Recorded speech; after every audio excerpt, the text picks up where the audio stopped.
Hello everybody, welcome back to Let's Play Sonic the Hedgehog. This is the other version of the game. I'm going to turn down the music. This is the other version of Sonic the Hedgehog. The Game Gear version of the game, which is different, as you know. This is the counterpart to Sonic the Hedgehog 1, released on handheld consoles, and I'll be playing this version alongside the Genesis version. So one thing you will notice drastically, the first stage is still Green Hill Zone for 1. One thing you'll notice drastically is the fact that...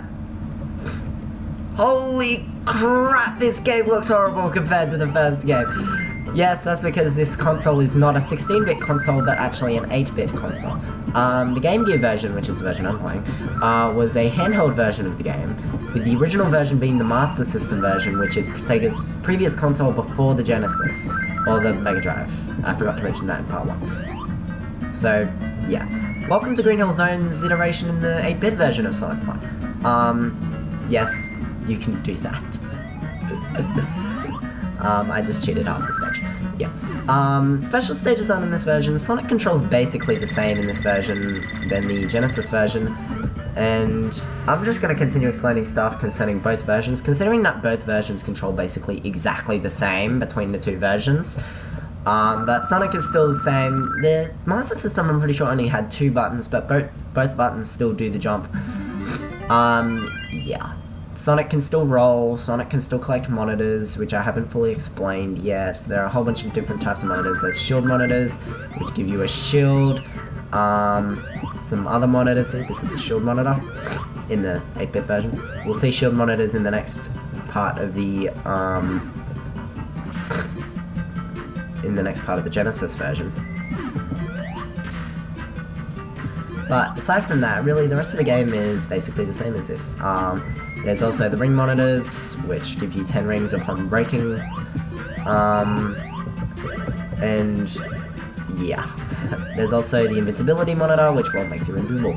In this version, there's also checkpoint monitors, which are those little arrow things. Yes, they're called checkpoint monitors.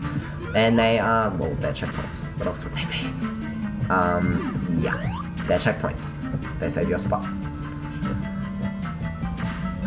And this is a Chaos Emerald. There's no special stages in this version of Sonic 1. You just collect the Chaos Emerald and we're all good. We can continue. Yeah, this is a bit weird, but... yeah. Anyways. So, this is the second act of Green Hill in this version. One thing you will notice as we get on with this version of the game is the fact that this version has a completely different level set. There are different levels in this game. There are a lot of different levels in this game. There's a ring monitor, by the way. There are a lot of different stages.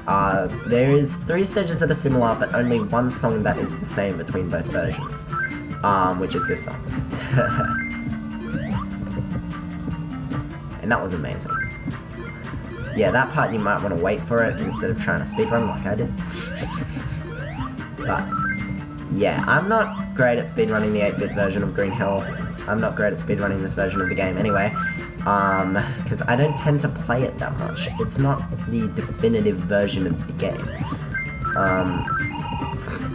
The game's story, which I didn't mention in the first part, is exactly the same as Sonic 1, basically. It's exactly the same as the Genesis version.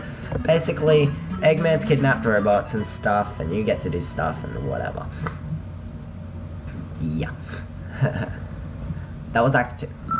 There is 1 Chaos Emerald in every stage in this game. There's still 6 Chaos Emeralds and they're all blue for some reason.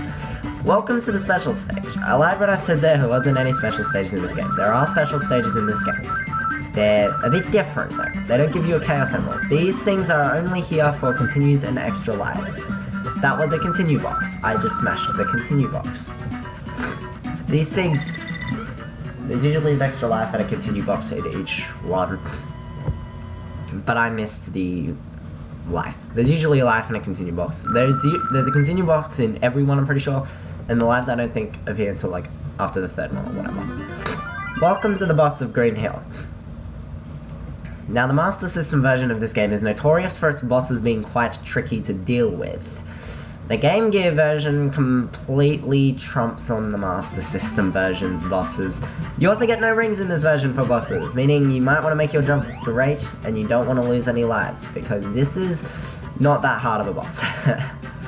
I will admit that, it's not hard. See, I'll show you. Here's Eggman, he comes out the top of the screen. 6, 7, 8. That's a lot harder on the Master System version of the game. That's not what it's like on this version. But yeah. Basically, because of the Game Gear's smaller screen, they completely trump the bosses in this version. They're a lot easier than in the Master System version. Go look up what the Master System bosses are, I'm not going to explain it. But I hope you enjoyed the second part of this game, and I'll see you for the third part.